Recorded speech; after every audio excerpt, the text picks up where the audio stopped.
धाकड़ खबर बेखौफजुमा बेबाक अंदाज।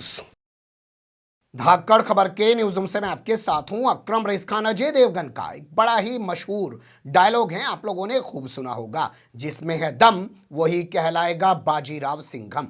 मैं देश की तीन बड़ी शख्सियतों से, तीन बड़ी हस्तियों से जुड़ी हुई तीन खबरें आपके सामने रखने जा रहा हूं। उन तीनों तस्वीरों को देखिएगा और गौर कीजिएगा कि कौन है बाजीराव सिंघम और किसमें है कितना दम। पहली तस्वीर देश के प्रधानमंत्री नरेंद्र मोदी से जुड़ी हुई है, जो कहते हैं कि उनके पास 56 इंच का सीना है, घर में घुस के मारने की क्षमता रखते हैं और वो एक बड़े ही मजबूत नेता हैं।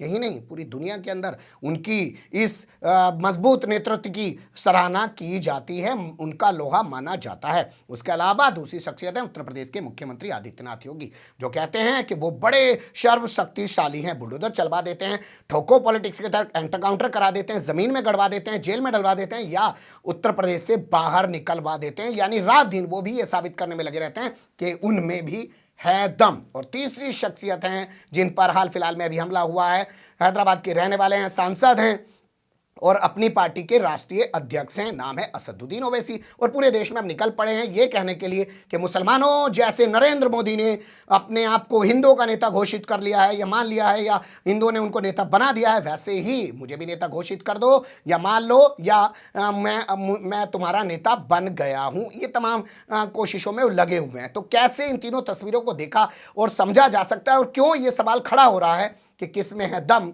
और कौन कहलाएगा बाजीराव सिंघम। एक एक तस्वीर आपके सामने एक एक हिस्से में रखने जा रहा हूं, लेकिन इससे पहले मुझे लगता है उत्तर प्रदेश के वर्तमान हालात पर कुछ नजर डाल लेते हैं। उत्तर प्रदेश के अंदर कुछ नेता घूम रहे हैं, कह रहे हैं आया आया शेर आया। कुछ मंच पे खड़े होकर कह रहे हैं मैं शेर हूं, कुछ मंच पे खड़े होकर कह रहे हैं मैं शेरनी हूं। लगता है उत्तर प्रदेश में अब आम लोगों के रहने की जगह नहीं बची है, यहाँ जंगल बन गया है, इसलिए शेर और शेरनियां घूम रहे हैं। आप समझ सकते हैं आम लोगों के बीच शेर और शेरनियों का क्या मतलब। तो इसलिए धाकड़ खबर की उस बुलेटिन पर, जो हम रोजाना आपके सामने रखते हैं, मोहर लगती है कि उत्तर प्रदेश में वाकई में जंगल राज चल रहा है। हालांकि वो जंगल राज हम जो कहते हैं वो इस संदर्भ में कि वहां पे अपराध नहीं रुक रहा है, लेकिन जैसे ये लोग अपने आप को शेर शेरनियां बता रहे हैं, उससे तमाम सवाल भी पैदा हो रहे हैं। ये एक दिलचस्प पहलू था, आपके सामने ऐसे ही रख दिया। अब चलते हैं खबर के पहले हिस्से की तरफ।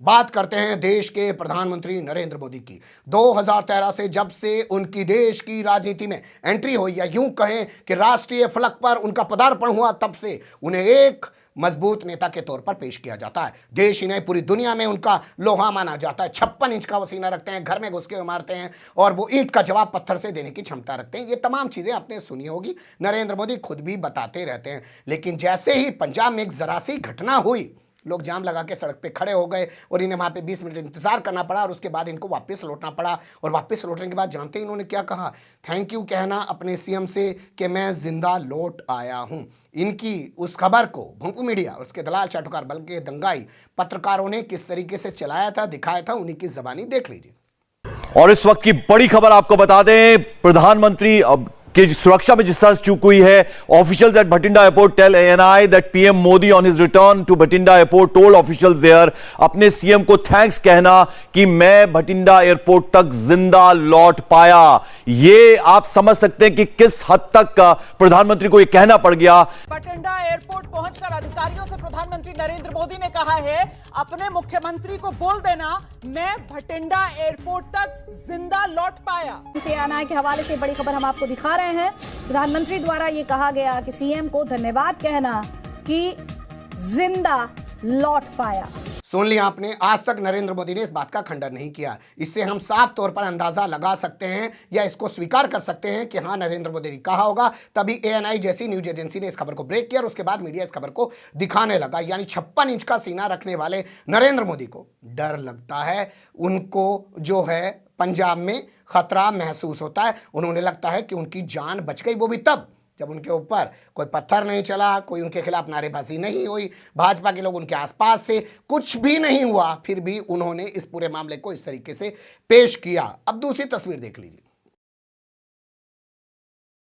ये तस्वीर है उत्तर प्रदेश के मुख्यमंत्री आदित्यनाथ योगी की। काफी पुरानी तस्वीर है, 3 बार वो सांसद चुने जा चुके थे और उसके बाद जब वो एक बार संसद में पहुंचे तो उन्होंने कहा कि मैं इस्तीफा दे दूंगा, मैं सांसद नहीं रहूंगा क्योंकि मुझे फंसाया जा रहा है। और रोते हुए इस कहानी को उन्होंने बताया था जो उनके साथ हुआ।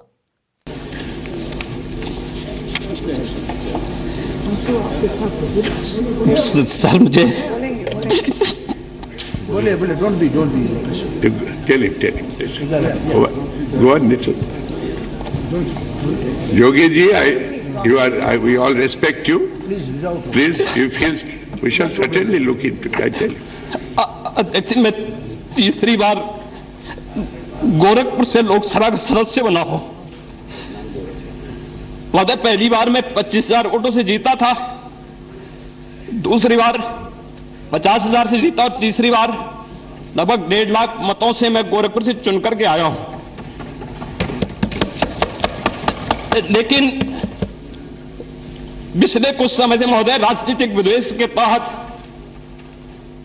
मुझे जिस प्रकार से राजनीतिक पूर्वाग्रह का शिकार बनाया जा रहा है, मैं केवल आपसे अनुरोध करने के लिए आया हूं, क्या मैं इस सदन का सदस्य हूं या नहीं हूं, और क्या यह सदन मुझे संरक्षण दे पाएगा या नहीं दे पाएगा। You are a very honorable member of the House.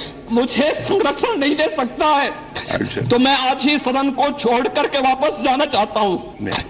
ये छोड़िए सब। मैंने कोई महत्व नहीं रखता महोदय, मैंने अपने जीवन से संन्यास लिया है अपने समाज के लिए, मैंने अपने परिवार को छोड़ा है, मैंने अपने माँ बाप को छोड़ा है, लेकिन आज मुझे अपराधी बनाया जा रहा है महोदय केवल राजनीतिक पूर्वाग्रह के तहत। केवल इसलिए क्योंकि मैंने वहां पर भ्रष्टाचार के मामले उजागर किए थे, क्योंकि मैंने भारत नेपाल की सीमा पर आईएसआई और राष्ट्र विरोधी गतिविधियों के खिलाफ आवाज उठाई थी और सदन में बराबर उसके खिलाफ सदन का ध्यान आकर्षित करता रहा। मैं वहां पर भूखमरी से हो रही मौतों के खिलाफ प्रशासनिक भ्रष्टाचार को उठाता रहा, इसलिए मेरे खिलाफ महोदय सारे के सारे मामले बनाए गए और बनाए जा रहे हैं। अब सोचिए, आज रात दिन उनको ये दिखाने बताने की कोशिश की जा रही है कि वो बहुत मजबूत नेता हैं, वो ठोको पॉलिटिक्स के जरिए लोगों को एनकाउंटर में मरवा देते हैं, जो अपराधी हैं उनको बख्शे नहीं हैं, जेल में डलवा देते हैं, उत्तर प्रदेश के बाहर निकलवा देते हैं या जमीन में गड़वा देते हैं, उनके घरों पर बुलडोजर चला देते हैं। लेकिन ये तस्वीर क्या बता रही है? अगर जो मजबूत होगा वो पहले भी मजबूत रहेगा, जो मजबूत नहीं होगा वो बाद में भी मजबूत नहीं दिखेगा। इस तस्वीर को थोड़ा गौर से अगर आपने देखा और सुना होगा तो उसमें बार बार वो ये कहने की कोशिश कर रहे हैं कि मैं छोड़ दूंगा, मुझे फंसाया जा रहा है। हालांकि सिर्फ एक मुकदमे के मामले में वो जेल गए थे, उससे छूट के आने के बाद उन्होंने इस तरीके से संसद में अपना बयान रखा, अपना डर जताया। लेकिन असदुद्दीन ओवैसी क्या कर रहे हैं वो देख लीजिए।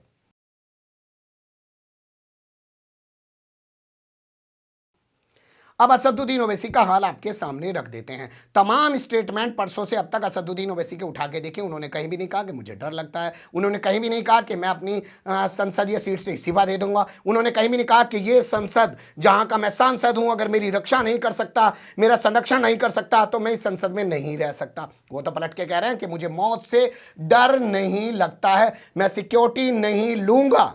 सुन लीजिए उनकी ज़बानी कि मैं इस वतन में पैदा हुआ, मेरी मां की कोख से तो जमीन पर लिटाया गया, जब मेरी आंख बंद हो जाएगी तो इंशाल्लाह औरंगाबाद की जमीन मुझे दफनाया जाएगा। मगर मैं आपसे अपील करना चाह रहा हूं सरकार से सर, कि जो कुछ बातें की गई हैं उसको देखिए। मैं जेड कैटेगरी सिक्योरिटी नहीं चाहिए मुझे, मैं हरगिज नहीं चाहिए मुझे। मैं 94 से पॉलिटिक्स में हूं, मैं आजाद जिंदगी गुजारना चाहता हूं। मैं घुटन के साथ जिंदा नहीं रह सकता इस दुनिया में।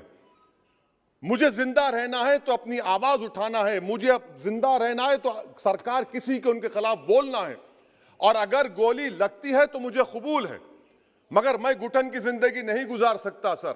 मेरा मानना यह है कि संविधान में अगर देश के गरीबों को, मजलूमों को, अल्पसंख्यक समाज को सिक्योरिटी मिलेगा तो मुझे मिलेगी। सर आपकी चिंता हमें है ना सर, मैं सिक्योरिटी दे रहे हैं सर आपको नहीं सर, देश के गरीब बचेंगे तो मैं बचूंगा। ओवैसी की जान इखलाक पीलू से बढ़कर नहीं है सर। ओवैसी की जान उस वक्त बचेगी जब गरीब की जान बचेगी। इसीलिए मैं आपके जरिए सरकार से अपील करना चाहूंगा कि सर इस नफरत को खत्म करिए, इस नफरत को खत्म करिए और इस पर आप गौर करिए। मैं नहीं लूंगा सिक्योरिटी, मैं जेड कैटेगरी नहीं चाहता हूं सिक्योरिटी।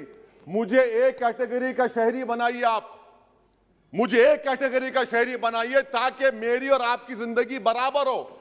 जब देश के प्रधानमंत्री पर सिक्योरिटी ब्रीच हुआ, अपोजिशन की तरफ से मैंने कहा था कि गलत हुआ, सब सेकुलर पार्टी के लोगों ने कहा कि ओवैसी तुम क्यों बोले, तुम क्यों बोले? मैंने कहा नहीं, देश का प्रधानमंत्री मेरा है, सिक्योरिटी ब्रीच हुई तो एक्शन लेना चाहिए, मगर 4 मर्तबा के एमपी पर कोई 6 फीट के फासले से 4-4 गोली चलाता है।